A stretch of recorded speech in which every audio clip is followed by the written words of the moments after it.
Alright, now we can go into episode 3 of season 4 of Fargo, and we immediately, before anything else, I have to mention that when we talked about the first episode and I was talking about how it seemed like they were trying to kind of do a whole lot of things at once and kind of stuff a lot of things into just one episode because there was so much to introduce. And there is a way to do that, kind of like the first episode did, where it felt like they could have maybe spread it out a little bit more, and there could have been maybe not make it feel so packed in and all at once. Whereas this episode also has a whole lot going on in it. There's a whole lot that they pack into it, but it's done in just a way that it doesn't feel like until, like, the whole episode is so much kind of a ride that you don't even realize, you get so caught up in it, you don't realize how much they put into one episode before you get to the end of it, until you get to the end of it. And immediately, there were a couple of things. This is why I don't try to look too much ahead in TV shows, because I am always wrong. There was two things in regards to that final scene in episode 2, where the cops break into the house just as Jesse Buckley has delivered the poison pie. And I had initially said that it felt a little too simple, that they'd just be looking for Zelmer and Swanee. But while that is the case, because of course, thinking back, it's like, what else would it have been? But still, it makes the mind wonder anyway. But as far as how they go about telling us that's what it is where the show's kind of unique quality does come back, where instead of just picking up right there where they break into the house, it's like the whole setup, like the whole background of how it started with them investigating the escape and then the steps they took to get to raiding the house, which gives us plenty of screen time from Timothy Olyphant, which is great, who, of course, is playing a marshal again, a hat-wearing marshal at that. Something that he does so well, and this is obviously a totally different character from Raylan Givens anyway, so I did kind of get another, I don't know what it is about this season that keeps giving me Raising Arizona vibes, especially at the start apparently, but when Oliphant's there, when the dude walks in and he's just kind of there waiting for him at his desk, reminded me so much of Learn Smalls waiting in Arizona's office when he came in, but even so, we do get more sort of the back and forth we saw a lot of in the first episode, where the whole thing that, like, it seems like everybody's prejudiced against everybody, and now we've introduced a new factor into that, where Oliphant's character is Mormon, which apparently was, like, outlawed at the time, or at least in the state, and it's like you could kill them and basically get away with it. But he doesn't even seem fazed by this, and to go on to the fact that we were talking about kind of the vicious circle, it's like I'm pretty sure before this scene's even over, he says something prejudiced about Italians, so it just keeps going, no matter what the characters are coming from.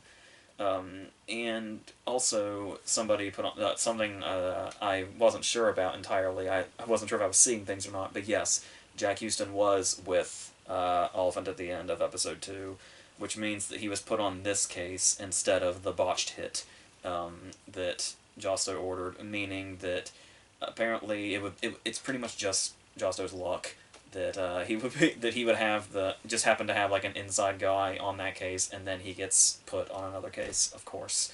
And then the interactions between Oliphant and Houston are really great also, and kind of bring out that sort of like Cohen like back and forth between characters that we often see.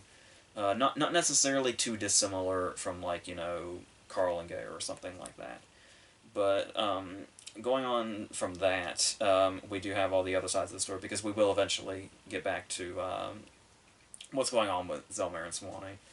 But going on the fauna side of this, before we get into the canons, there is a lot going on, because something I forgot to mention, talking about episode 2, was I was kind of wondering at what point we were going to get more prominence with Rabbi, the Ben Whishaw character, because obviously he was built up in the first episode to be what's probably going to be a very, very major and crucial character. And because it kind of sets up in the first episode like we would see the story through his perspective, but he was kind of just on the side, it kind of felt like there for those first 2 episodes. But now here, it seems like we're kind of getting much more of a purpose, where he's got this sort of kinship with Satchel because they were both traded at one point. And so it's really nice to see that that's kind of building between them, and Rabbi's almost like kind of a father figure to him in a certain way. And like it feels like there was more of a kind of a warmth between the two of them, even when we saw the brief scene where Satchel and Loy reunited in the second episode. But Loy also seems to be kind of a colder character, despite the clearly fucked up background we've seen Rabbi come from, which is recapped to us by not only him answering some of Satchel's questions, but also Gaetano comes in and gets involved in this as well. And antagonizes him, like pulls one of his suspenders down just because. But then, of course, Josto interrupts this, and we get a better look at this power struggle that we're seeing. That's like obviously it was inevitable, especially when we saw their clashing personalities. But it seems to be really going into full force now, and it's going to be causing a lot of problems. So it's Gaetano's idea to get Rabbi to prove his loyalty by this assassination attempt on one of Loy's children, his oldest child. And the thing here that I found really interesting, that I'm assuming is the point, though it's not stated explicitly, is we were talking about how Rabbi and Satchel are kind of coming from the same place. So there's that whole thing, but it also goes pretty much against his entire development with that angle that Gaetano is putting him in charge of starting this terrible feud with the Cannons, Satchel's own actual family. And the thing that I was kind of taken away from this was there is a moment later on where Loy has a monologue where he talks about, when he's talking to the oldest kid, and he's talking about how you have, the canon name, and that doesn't just make you somebody with my same last name, it makes you, like, literally me. Like, we're all, like, one unit. So then there's the whole thing of, by Rabbi, unbeknownst to him at the time, he actually quickly figures it out, that these are Gaetano's orders and not Josso's, which he shouldn't be taking, nor should the other dude, but that drove him there, that tried to do the hit himself when Rabbi froze. But the idea that there's the battling kinship between Satchel's actual family being the Cannons and Rabbi being the one that kind of feels like a family figure to him now. And it's almost like it goes against his sort of character development, so it's also like, and I hope I'm not making this a Rubik's Cube, but the idea that it's basically, Gaetano's basically, in a way, ordering Rabbi to go against himself. Like, literally, because, obviously, Satchel is part of the Cannon family, which is one unit. So, when they're going after the Cannon family, Satchel is a part of that. And the fact that he and Satchel have that same connection of being traded off, and how that's something really unique that they share, and it's this thing that's always looming over them as characters. It's almost like he's, in a very roundabout way, being forced to take shots at himself, in a way. Like I said, I don't know, that's probably a huge reach, but it's something. And going on that, also, on the canon side of it, we do get, one of the first things we get in the episode is another monologue from Dr. Cinder, who's proving to be, like, kind of the master of monologues in this season so far, at least in these past 2 episodes. And, of course, this scene's really great because as the monologue goes on more and more, you kind of get a sense of the fact that there's so much being said, but it's like, what's known but not spoken is what's really standing out in this scene, and the fact that there is kind of a mutual understanding here of who knows what in regards to this really reckless slaughterhouse scheme they have going on. And so that's kind of building tension without having to do anything big, and knowing that we're not going to see, like, usually when you think tension, you think it's going to be building to some big blowout, but this is a scene where you can sense a tension without that kind of weight that something might go off. It's like you can tell that it's simmering towards something that's going to, if it's going to go off, it's going to be much later. But for now, we can just kind of sit here comfortably in the tension, if that's possible. And we do get a couple of great scenes from Chris Rock. He kind of gets his Denzel in American Gangster moment. Like it feels like a very Frank Lucas moment when he's confronted by this dude on the street asking for money, and he does the whole thing about almost giving him a glimpse of the money, thus giving him a glimpse at such a greater future, and then using that power to just sort of take that away from him. And it's like, so technically he didn't take it from him, but technically he did also, because he gave it to him in mind. And it's stuff like that is like the stuff of legend in like the gangster genre of imagining of all the characters that have, like I said, monologues like that kind of give off that sort of Denzel American Gangster vibe, but it's so also easily something you could see like the darker side of Michael Corleone doing or something. Um, and then speaking of darker sides, Jessie Buckley is still is still at her crazy ass whatever it is she's up to, which could be nothing more than just watching the world burn, which seems very likely. And we can see through these sort of back-to-back scenes when, through an interesting turn of events, now that she's been fired from her job in the most convenient way to her possible, she's now looking into a job with Dr. Harvard, who is still Josto's target, and who's still currently being watched by Josto as this happens. And the way she does the whole, like talking about his favorite baked goods thing and how she loves baking for the people she works for, and it's like the way she's talking to this dude that's going to be her new boss is like, it's like a grandmother talking to a grandson, and it's like that's just kind of the unfiltered way that she talks to people, and it's the way that on top of the following scene when she has a most interesting interaction with Josto, complete with song. You really get this idea that even though she seems like an outsider to everything else, she can like take control of pretty much whatever she wants. And it's sort of like it's almost like she's everything that Josto strives to be, and maybe that's part of where his attraction to her comes in. Though it also kind of seems like her attraction to him is more, but we were talking about the last episode where it's like the whole. We were talking in the last video about the first episode, where it seems like the only person Josto seems really even semi connected to is this strange outsider that's probably more dangerous than any of these people that are actually in the families. Um, and the fact that she can just take control like that, where like we said, we kind of got that little scene from the second episode where Josto's getting just as much power as he can over anybody he can, like the scene when he's talking to his future father-in-law. And it's like more sick and twisted versions of that are how Jessie Buckley's character kind of takes control of people. So kind of luring them in with that very misdirecting Minnesota accent that's usually reserved for much kinder characters like Marge Gunderson, or just good in general characters, which this character is anything but, is actually the exact opposite.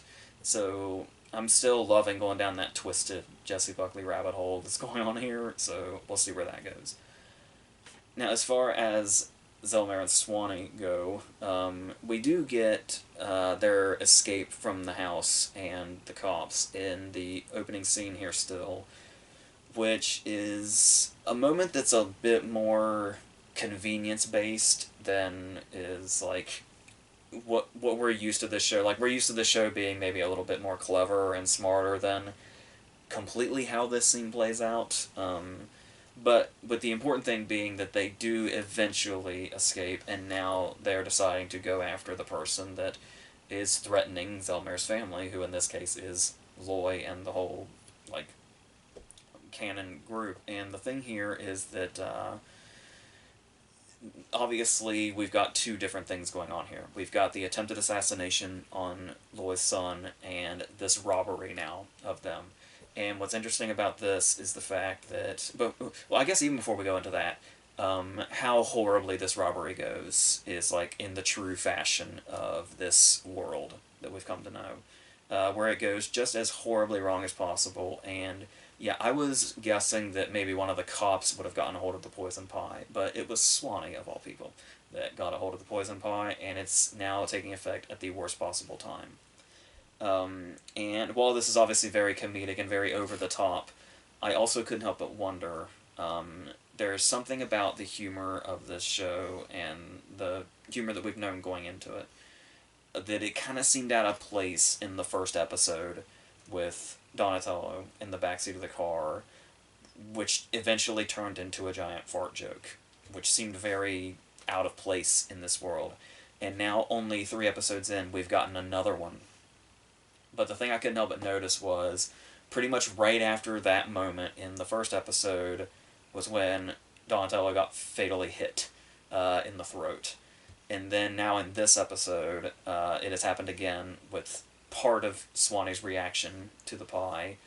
And then during this scene, Zelmare kills a couple of people, or a few people. And I can't do on-screen vomit, so I was only half watching the scene. But the thing here, though, is I was starting to wonder, are fart jokes going to be, to this season of Fargo, what oranges are to The Godfather? Is a fart joke going to be the signal that there's going to be bloodshed? And that would be a bizarre turn of events, but so far, twice, that has been what has happened, so we will see what happens.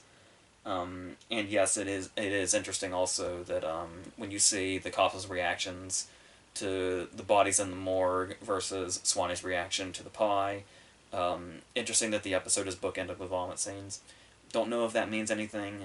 It probably doesn't, but it's an interesting thing to throw in there. But and if it's almost like it feels like it's something more than it actually is.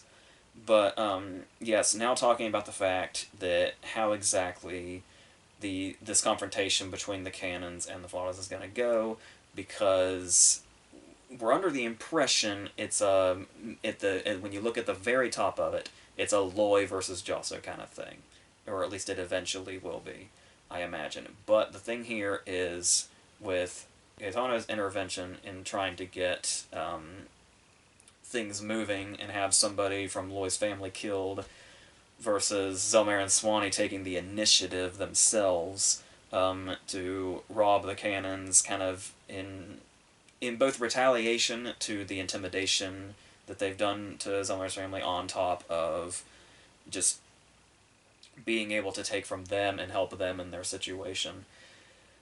This is a whole bunch of stuff going wrong for the cannons that Josto has nothing to do with. Like, both things are completely out of his control. Because I think we can safely say that Gaetano is out of his control. So, we'll see how that goes. I feel like if... Like, this can obviously set up a few, but I feel like if Gaetano is going to meet an end, and he's the kind of character where in this kind of story, surely eventually he's going to meet an end. I do feel like it'll be by way of Josto, and that'll be kind of the moment where Josto is able to kind of finally fill in this sort of place where it seems like he's totally out of place where he is in the story, and it's like he's going to have to do something to like really step up, and that could be what it is. So that's... But as we saw in the last video, my predictions are always way off, so we'll see what happens. But yeah, and of course, having both children at the center of this, Satchel and Zero being on opposite sides, that's pretty much the thing keeping this war at bay. But it seems like with everybody making all these rash decisions that neither of the leaders in these outfits are doing themselves, something is gonna... They're gonna be accidentally fighting other people's battles, basically. So, which is kind of what the other people involved that are intervening are already doing. So, yeah, so this one was a little bit rambly, but like I said, there's a shitload going on in this episode. So, and it feels like a few things you can kind of take away from it thematically, that maybe are hinting at what's to come or what we can expect later, so we'll see. But as I said in the last video, I am pretty much hooked at this point, so I am very excited to see what Episode 4 has in store and the entire rest of the season. So, until we get to more of these, I think that's it.